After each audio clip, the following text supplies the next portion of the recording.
విజయ్, నీకు ఈ స్థావరం చాలా రహస్యమైంది. నేను ఇక్కడ ఉంటాను, ఎవరికి తెలియదు. అది కాదు విజయ్, మీ అమ్మగారికి చాలా సీరియస్ గా ఉంది. హాస్పిటల్ చేర్చారు. అయితే ఇప్పుడే వెళ్తాను. ఎక్కడికి? అమ్మ దగ్గరికి. కష్టం విజయ్, హాస్పిటల్ చుట్టూ పోలీసులు కాపలా కాస్తున్నారు.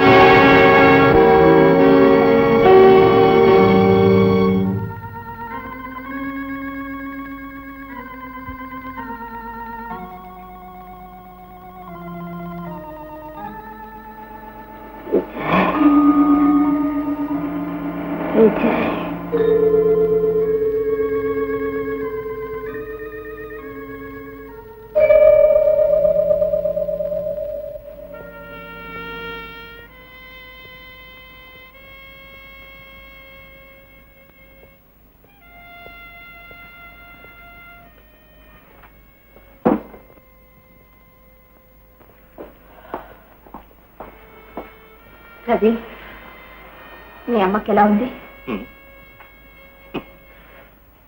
చూసారా గీత, మనిషికి ఎటువంటి విషమ పరీక్ష పెడతాడో భగవంతుడు. ఒక పక్క అమ్మ అన్నయ్యని చూడాలని కలవరిస్తోంది. అతన్ని తీసుకొచ్చి అమ్మకు చూపించడం కొడుగ్గా నా బాధ్యత. కానీ మరొక పక్క అన్నయ్య అమ్మను చూడడానికి వస్తే అరెస్ట్ చేయమని ఆర్డర్స్ నేనే జారీ చేశాను. అది ఇన్స్పెక్టర్ గా నా బాధ్యత. ఇందులో ఏది పుణ్యమో ఏది పాపమో నిర్ణయించవలసిందే ఆ భగవంతుడే.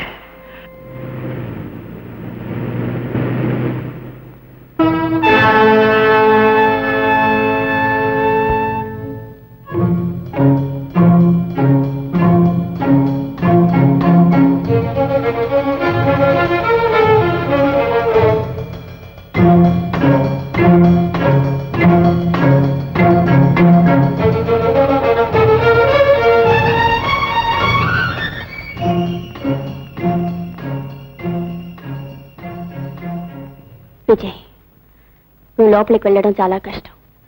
నువ్వు ఇక్కడికి తప్పకుండా వస్తావని పోలీసులు హాస్పిటల్ చుట్టూ బందోబస్తు చేశారు. అమ్మకి ఎలా ఉంది? చాలా సీరియస్ గా ఉందట, నర్స్ చెప్పింది. అయితే అమ్మను చూసే మార్గం లేదా?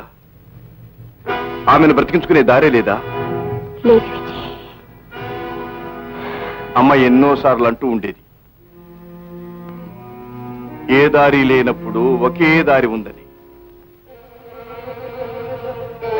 సరే, ఈరోజు ఆ దారి తొక్కి చూద్దాం. డ్రైవర్,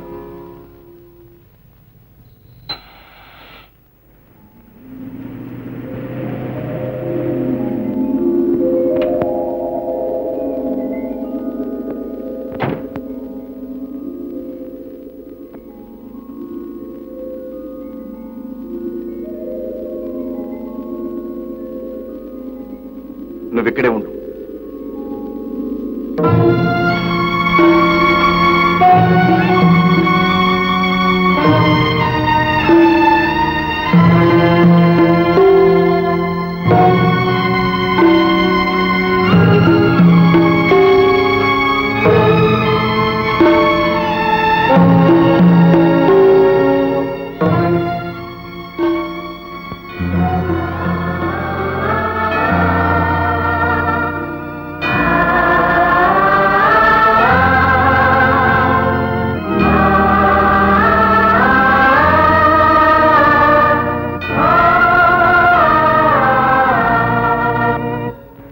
ఇప్పుడు నీ కళ్ళు చల్లబడ్డాయి కదూ?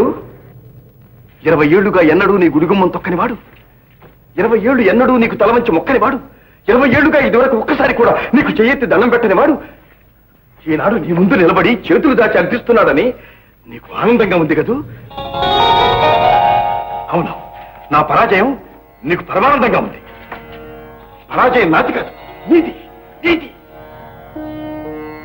20 ఏళ్లుగా నీ గుడి మెట్లు ఎక్కి దిగి నీకు పూజలు చేస్తున్న ఒక పుణ్యవతి, రోజు రోజుకి తన బాధలు అధికమవుతున్నా నీ మీద భక్తి తరగని ఒక భక్తురాలు, తన గుండెల్లో రగిలే అగ్ని వేళలతో నీ గుడిలో నిత్య దీపారాధన చేసిన ఒక దీనురాలు, ఈ రోజు ఈ క్షణం సావు బ్రతుకుల మధ్య గిజగిజలాడుతోంది.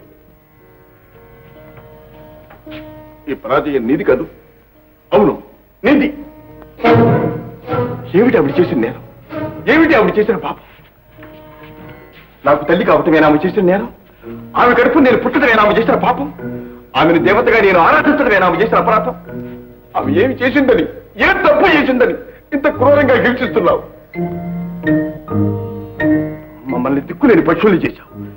ప్రాణం ఉండి కూడా నా తండ్రి చచ్చిన వాడితో సమానంగా బ్రతికాడు. భర్త ఉండి కూడా నా తల్లి విధవరాలుగా బ్రతికింది.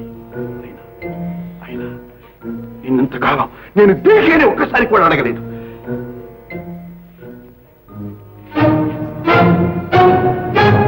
ఈనాడు అడుగుతున్నాను.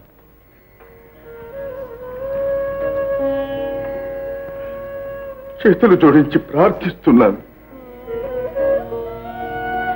నీ చేసిన పాపాలకు నా తల్లిని శిక్షించకు. ఏ శిక్షైనా నాకు విధించు. నా తల్లిని నాకివ్వు భగవాన్. నా తల్లిని నాకివ్వు.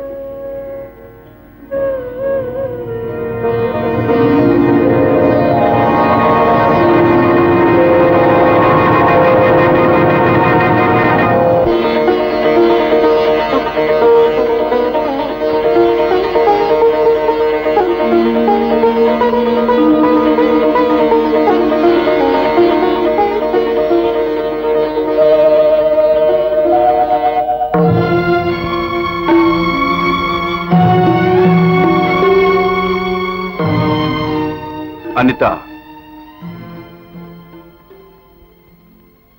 మా అమ్మ రోజు ఈ గుడికి వెళ్ళేవాళ్ళం. కానీ ముందు ముందు మా దారులెంత భిన్నంగా, పరస్పర విరుద్ధంగా తయారు నేను కల్లో కూడా అనుకోలేదు. ముందు నన్ను ఒక్కసారి గుడికి తీసుకువెళ్ళు. అలాగేనమ్మా.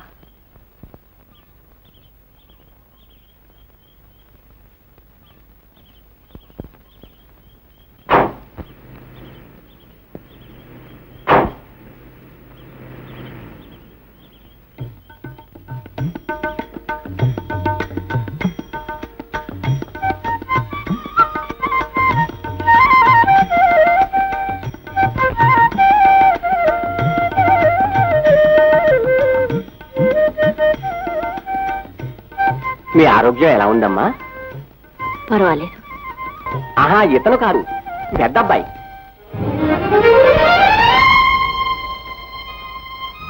మీకు ప్రాణదానం చెయ్యమని స్వామిని ప్రార్థించి వెళ్ళాడమ్మా. రవి,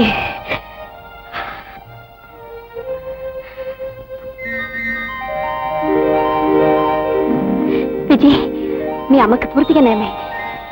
నిజంగానా? అవును విజయ్, హాస్పిటల్ నుంచి ఇంటికి కూడా తీసుకెళ్లారు. అనిత, ఎంత చల్లని వార్త తెచ్చావు.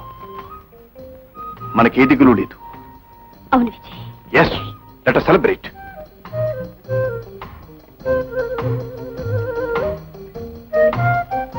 Come on, cheers. నువ్వు తీసుకో విజయ్, నాకు వద్దు. ఏ? నేను మానేశాను. ఎందుకో? నేను తల్లిని కాబోతున్నాను.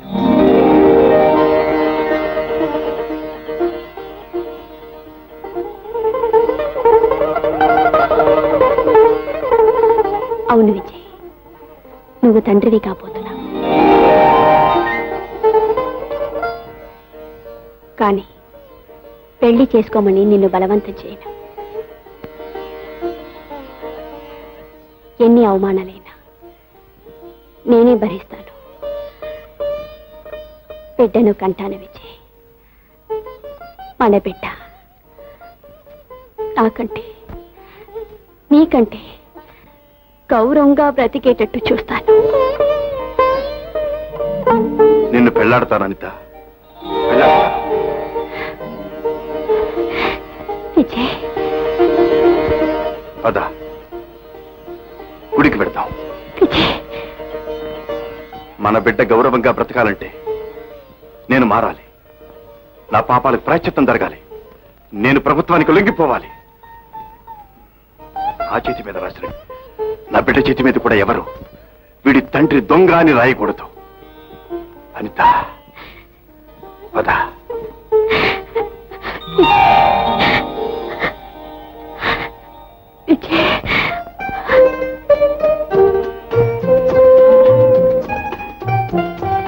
ఇప్పుడే గుడికి వెళ్దాం. విజయ్, నేను ఇంటికి వెళ్ళొస్తా. ఏ? నా పెళ్లి కోసం మా అమ్మ కళ్యాణ చీర కొన్నదన్నానే, ఆ చీర కట్టుకుని వస్తా. ఈ విధంగా నేను ఆవిడ ఆత్మ శాంతిస్తుంది. అలాగే. ఇప్పుడే వస్తా విజయ్.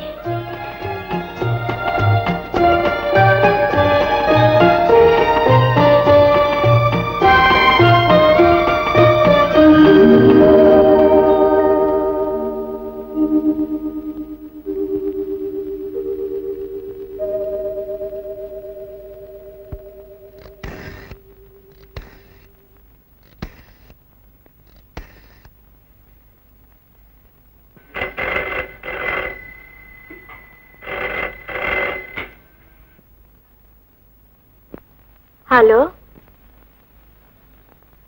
అమ్మా, విజయ్. నీ ఒంట్లో ఎలా ఉందమ్మా? తేలిగ్గానే ఉంది బాబు. నేను గుడికి వస్తున్నానమ్మా. నీ ఆశీర్వచనం కావాలమ్మా.